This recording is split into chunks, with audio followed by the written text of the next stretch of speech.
at the end of the day, it's our responsibility to solve for it. So this is not a blame game, right? Because as the founders, we have to solve for this, but we've hired individuals that we should not have hired onto the team that delay like production at least by 3 months. Okay. And so for me, it's like the other thing to think about is whether if it's the AI space or when you're a founder, it's also speed to market and how fast you could iterate. Yep. Like how fast can I get my user feedback? How fast can I improve on things and move? So I probably would put a little bit more money on the dev side, and instead of perhaps like the way we've handled things. Yeah.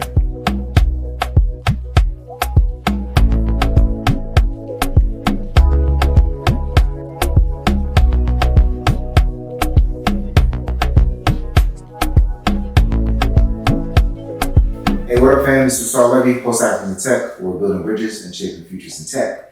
On our whiteboard session today, we got Mrs. Liddy. She's going to be killing it today. Her subject's going to be on going from ideation to actual, product. So for those founders out there who are doing startups and all that other jazz, you want to figure out how do I get my idea to something that's tangible. Go through MVPs and all that jazz, and I want to get this product out there. She's going to give you some good nuggets because she's done that with Mela AI. So definitely stay tuned. Lily, I'll see you. All right, hey guys. So I'm actually very excited about this part because I get to show you how terrible of a writer I am and how much I don't know how to spell well. So this will be fun. But I'm excited about this because I went from product management to becoming a founder, and I think there's just a strong transferable skill for somebody who's done product, especially for a while, to transition into the founder space. I think we see this a lot of times with developers, which is great. I love my devs, so don't come for me. But I strongly also believe that product managers have the space to do this. So I'm going to start talking a little bit about like, hey, what are the skill sets that are transferable from being a PM to a founder? And then the second part, as he mentioned, I'll also walk you guys through for Mela AI kind of what we did in order to see if there's actually a feasible idea and the right solution. We're still trying to figure out in full transparency if there is a product market fit. Our app is out. However, we've done a lot of research and trial and an MVP out in order to actually see if there's something here to start with. So going from being a PM to being a founder, you see how bad that's just so bad. That's really not that bad. Look at the T, the M, it doesn't even mean. But being, going from being a PM to being a founder, there are a lot of great skill sets, right? Like being customer obsessed, that goes both ways. Being analytical, that goes both ways, right? Leading, in this case, leading without authority, but at least here you have, some level of authority. And you have authority, but you have no money, so it's like, do what you want with that information. So leading, right? What else? Like, eye for design. Design. You thought I was joking, I'm not joking. Being able to understand like technical, tech savvy, right? Being tech savvy, that's also important. So these are like I would say like the customer obsessed, yeah, that's like number one. Having the soft skills to like build relationship. Okay, shoot. I think that's relationship. Also, I don't even know what to do it as. All of these things, right? Like, and if I take time, honestly, there are probably like other transferable skills that I'm not mentioning, but a lot of soft and hard skills that you guys may have as a PM is strongly transferable as a founder. Now, where there may be a difference is really around like the money, right? Like, because here you have to go figure out like how am I going to get the money. Right. Whereas here, you kind of do that realistically as a PM, depending on like how capital funding is like shared within the company. You may actually go and sell your idea, right? So that you can get some kind of resources and funding. But in most cases, like you already have that. Whereas as a founder, you have to go figure out, you have to be scrappy enough to, if you're bootstrapping, like how are you going to survive as a person? And then how are you going to run your company, right? So that's part. The legal part, you also have to figure out. Whereas here, legal is like already kind of given to you. HR is already kind of given to you, right? So over here, you got to figure out legal, you got to figure out HR. The systems you're going to use internally, I would also say here the biggest difference is like mindset, right? Because here you can kind of relax. You can say, you can say I don't feel like working today. You cannot feel like working. I mean, you can take a day off, obviously, here and there, right? But like, especially if you're bootstrapping, or even if you have investors and stuff, you want to make sure that you take what you're doing seriously, right? Like you can't just use the money that investors are giving you for you to take vacations or whatever. Exactly. And so that could be like some of the differences as being a founder versus being in the PM space. Yeah, that's good. No, that's good. So, okay, so that is the basics. Let me see.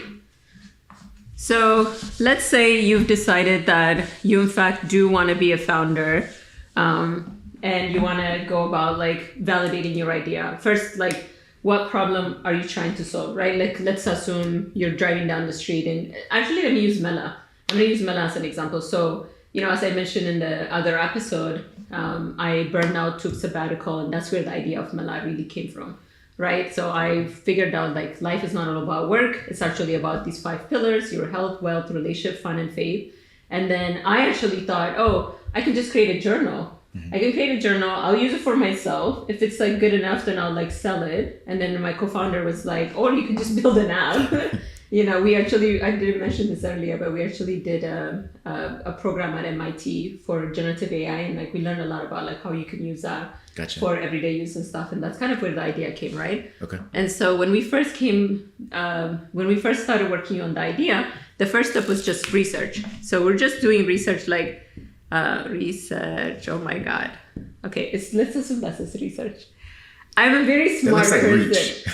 I'm reaching. It was my spelling. I'm reaching the research, right? Like so, you first some level of research. I remember us doing like. Sending out text message to millennials and Gen Zs that we know and saying like, hey, do you think you're living a balanced life? Like the most basic research was that. Gotcha. Right? Just to be like, am I crazy? Like, am I in this world? But I already knew I wasn't crazy. And I tell you why. The reason being, because I already knew people that were burning out, right? Like being in SF, being in tech, I'm already hearing this. Right. I just didn't understand the gravity of what burnout really meant, right? And so when we did the basic research, super basic, we noticed that like, our friends and family felt burnout. Yeah. And then we're like, oh, that's interesting. I wonder if we actually did deep research, like if we were to push this out. If we were to actually go and talk to a larger group of people, like what would they say? Yeah. So then we put out so we ended up creating, we had an idea, right? Like the problem we're trying to solve for is that people are not living a balanced life, and Mela is going to be the one that's going to give them a balanced life because she focuses on these 5 pillars. If you focus on those things regularly enough, that you can actually manage to have some level of balance in your life, right? That's our hypothesis. So then we built the website out, and then we had a very basic MVP, right? Like between these two, so that when we were sending out surveys for people, they knew where to come to, right? So then they have this website they can reference. So when we did this level of research, we actually did a survey and we sent it out, and we ended up getting over 550 people that responded to that survey. And they told us like, I'm struggling, I'm struggling. Like I don't know, maybe this sounds interesting enough, right? And because they already have something they can visually see, it was easier. This was such an easy thing to do. We just built the Wix website, to say this. And so when we got this, and it was over 5, so it's like 550, I think it was like 553 or something. Let's just say 550 response saying that, there's a thing. So then we said, okay. So then we started doing, obviously as part of all of this research, we're also doing research about like the market and what's happening and stuff, right? Like it's not just about like the user, but it's also like where is AI? So there's 550 out of how many? Do you remember? No, it's the total number of people who took the survey was over 550 people. Gotcha. Okay. And so I don't remember from those like what percentage said what. Gotcha. The majority of them. So we divided them in like different subsegments. So it's like millennial parent, Gen Z that was in college or recently graduated, and like something else I can't think of the top of my head. Gotcha. And then in that response is where we're like, the demography that originally said, yes, there's a problem. The greater group is also saying the same thing. Gotcha. So we're like, okay, people like balance, right? But then we have to figure out like in the market, what's happening with AI. right? And then ChatGPT is of course like continuing to grow and to dominate, but we're trying to figure out like, okay, like how are people using it and stuff. So we're doing micro and macro like research on like what's really happening, right? And then I believe, and I'm trying to think of, and so then from here is where we said, okay, based off of what people are saying here, then let's pull a couple of people, not survey, I'm sorry, focus group. So then from this individual, then we pulled in focus group, and then we said, let's do a deep dive, because you're telling me these things in a survey, but like, tell me to my face. Tell me to my face you're having a problem, right? So then we got about, I want to say like somewhere between 30 to 50 people we ended up getting in a room with, like throughout different sessions and stuff. Gotcha. And so when we're pulling the questions from the survey and other things that they've mentioned, and we're asking them questions, we continue to get this validation that like this is a problem. The way we're thinking about solving actually does make sense. So at this point, what we end up doing is we end up building, oh my gosh, a clickable. Is that a clickable? Yeah. Prototype. So a clickable, forget my spelling, just listen to my words. So a clickable prototype, right? Like, so what we did is I think we built it in Figma.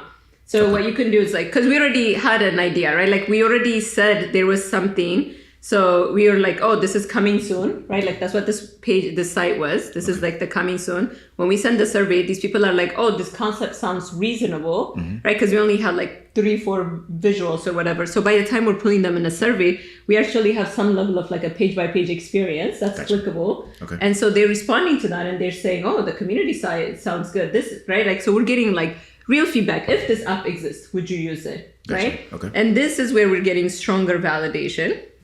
And so then we use this information and actually to build our MVP. So we did a lot of, I don't know if we spend a lot of time honestly on the research side, but I think we could have been faster, but so then that's where we built the MVP. So in test flight, we launched our app and we had, I want to say somewhere between, any given time between like 80 to 100, 120 people trying it out, giving us feedback and stuff, right? And then once we got the feedback, we went back and then we started building some level of like version 1. So the current app that's currently out. Gotcha. So we got feedback from our user and then we used that feedback in order to build V1. So I would say, I guess, let me stop and see if you have a question.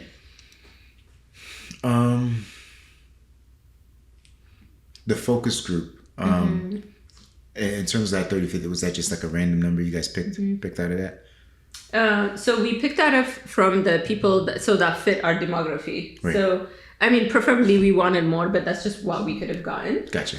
So we got them from the people. So they're part of our sub-segment. Okay. But they weren't necessarily people, like there were 1 or 2 people that we actually knew, but majority of them we did not know them. Gotcha. Yeah. And how do you guys keep like your data were you storing it in your database or did you? Okay. Yeah. Mm-hmm. Okay. All right, cool. Yeah. No, because this is good because I think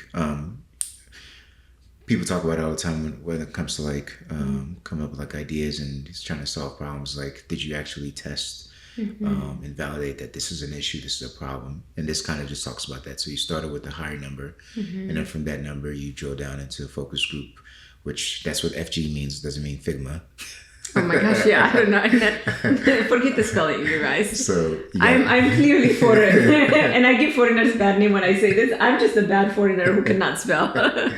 But yeah, I think so this really focuses more on like the getting the feedback from the user. If anything is, I mean, again, we can talk this as a founder or as a PM. Yeah. At the end of the day, it's like identify the problem. Yep.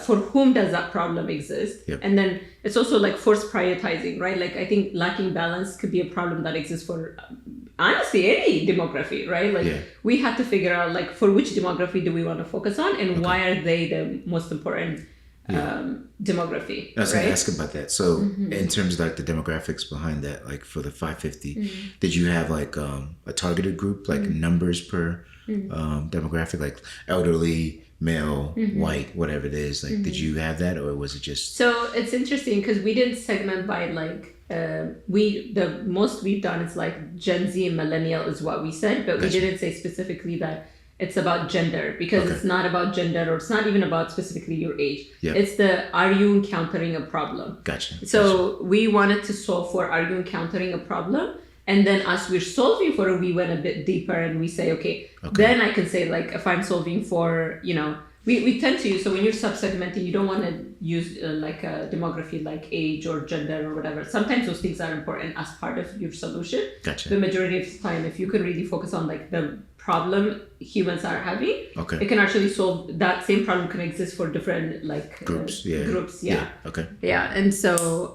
the other part too is like, will they be able to adapt to something like this, right? Like, because we're using AI in order to build a life code. I guess I don't know if, I'll put it here. It's so bad. I want to write in Amharic just to show you guys the difference between like English letters and Amharic letters, but I'm not going to do that to you right now. So I'll just do this. So it's a AI life coach plus community. Right? So then, so the problem is lack of balance, right? Lack of balance plus money. Those are the two things. So this is what we're saying is a problem. We're saying, hey, this is a problem. We think an AI life coach and community will help. It's also, we also had the problem of like loneliness. But that's kind of where the community part comes in, but that's so as we're doing research on who our users should be, the thing we need to think about is like, do they have the problem? But we also have to think about like adoption. Because AI is like still a relatively new thing. Right. So even though lack of balance could be a problem for somebody that's like 65 and above, and I'm using age intentionally here, and we want to solve for it and we want to help them live a balanced life, AI may not be the right solution for that. Because the adoption rate for somebody at that age is like lower. Gotcha. Right. We actually noticed when we were doing research, I think back then, for people who are like 13 or so, like around that age, the adoption was the highest with that group. I think it's like the alpha generation is what they're called. I'm not sure. Gotcha. Okay. Yeah. So this might be maybe a question for your developer, but since AI is like really at this stage just machine learning, and you're just training it on data, would you have to retrain it like on like, because when we truly get to AI where it's like AGI, where it's like it's really thinking on its own, how are you guys training the model now? And you don't have to get into specifics, but do you know like how you're training it right now? We're not building our LLM from scratch.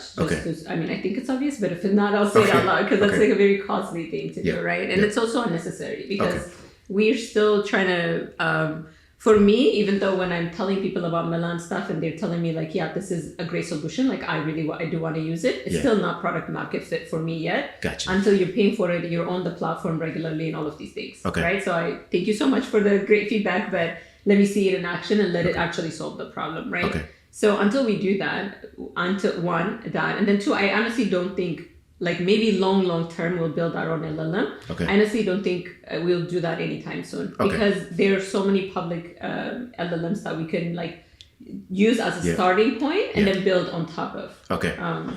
That's good clarification, because I think people are going to ask, okay, so what sort of things are you training it on? But that's really good clarification. Cool. And the other thing, so right now, of course, like we're using the user's behavioral data and the user's answers to the questions that we're asking them and stuff in order to train Mela and to personalize it. But we're gonna like, it's actually, I can't say too much, but ultimately, like, let me just say in general. In general, what you can also do is you can build you can have a vector database and then use that as a secondary way to like further train it as well, right? And so using the OpenAI or Gemini or whomever's LLM as a starting point, I believe is actually cost effective and efficient enough just to test out your idea to see that is there something here. Smart. You know? And then secondary, I think what you're getting at is just secondary feedback. Say, okay, take these variables into account about this individual and then make a decision off of that. Yeah. Makes sense. Yeah, no, this is good. So anything about this process now that you've, hindsight 2020, that you would have changed while doing this? Yeah, I think, I would have tried to figure out how to get there faster. Okay. Right. And so we've had a couple of, at the end of the day, it's our responsibility to solve for it. So this is not a blame game, right? Because as the founders, we have to solve for this, but we've hired individuals that we should not have hired onto the team that delay like production at least by 3 months. Okay. And so for me, it's like the other thing to think about is whether if it's the AI space or when you're a founder, it's also speed to market and how fast you could iterate. Yep. Like how fast can I get my user feedback? How fast can I improve on things and move? So I probably would put a little bit more money on the dev side, and instead of perhaps like the way we've handled things. Yeah. Yeah. I've heard that a lot. Like myself, when we were building our Spunk app, one things that we did, we hired a lot of junior folks, and oh my God, like the training and the hand holding and stuff like that, I delayed a lot of stuff. So the guy we were just talking about with Addy AI, one of the things that he said, like the biggest lesson he learned was like the people that you hire early on from every founder, he said like that's so important. Yeah, that's really, really important. Yeah. Like that was what pushed them to where they're at now.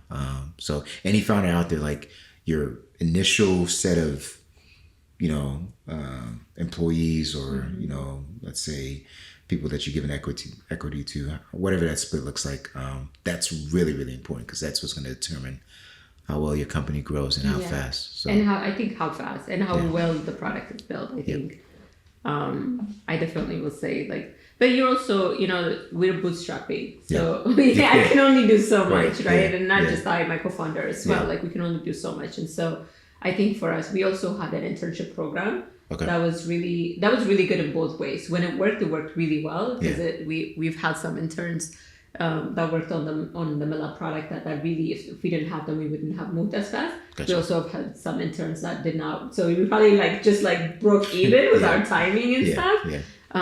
But I would say every stage of we're now at the stage where we're probably not gonna hire at that junior level moving forward at the amount that we have. We probably will have 1 or 2 people because we still also helping the students, right, get hands-on experience and stuff. Right. And there's some really smart students, some of them are from the PM side. I'm actually surprised by how great they are so early in their career. And so I think for me, it's now it's okay, so we one part is we have V1 out, get users feedback. That's my obsession right now. It's tell me it sucks, but please tell me why it sucks if you can. Let me improve it. That's my current obsession. And then once we have some level of product market fit, it's fundraising because we can, from the cost of tokens to operational cost to our livelihood to you name it, we can't bootstrap this for too long. Gotcha. And so we want to make sure that we have some kind of funding of some sort. And so Okay, that makes sense. That makes sense. Trying to think of what else. I think that's all my questions. Yeah, I think that's all my questions. If people wanted to get in touch with you to ask more about being a founder, I could write my name actually. That one. Let's see how this goes, bro. Okay, so that's an ad. That's an ad? It's an ad, yes. So bad. It looks like an egg with a little thing. Okay, that's me. Okay. How do you do that? Is it not that's an ad, right? No, but okay. Whatever. It's like an A first and then you circle it. All right, that's Mela. Okay. That's me. Okay, cool. So if you guys have any further questions, you can reach out to Lily. And then if you have any questions about our app, you can look at Mela, which is how. And then can you explain again why the how Mela? What is that about? Yeah. The app's called Mela, but you have a how. How I Mela. Yeah. So the goal is to live a balanced life, and how you Mela. Mela is the solution for that. So that's how you live a balanced life. Yep. So #how I Mela. Yep. And also follow us. Awesome. And you have about what you said, a little over 200, 300 subscribers? Yeah. Okay. Yeah. So the which goal is Yeah. We just finished week 2. Okay. Yeah. So. And the goal this year, what are you going to get to, like 5,000? Yeah. Okay. Yeah. Okay. Not even this year. Okay. Like, yeah.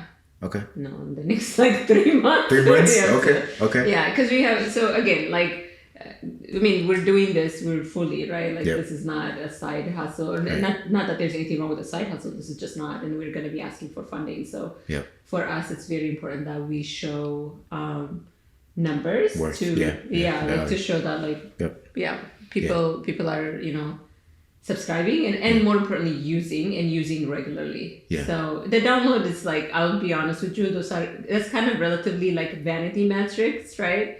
So it's good to have because it's an indicator that like what we're saying from a marketing perspective is working well enough for people to download it. So people, then it tells me like, oh, they do like balance and they do think Mela's way of solving is solving it. That's why they download it, right? Yeah. But if it doesn't work the way they're expecting it, then that's really what I'm curious about. Yeah. So I'm okay with having 1,000 people download it and then 500 of them are actually using it because that tells me, oh, okay, I need to improve my marketing, not my product, you know? Yeah. So, yeah. No, it's dope. Yeah.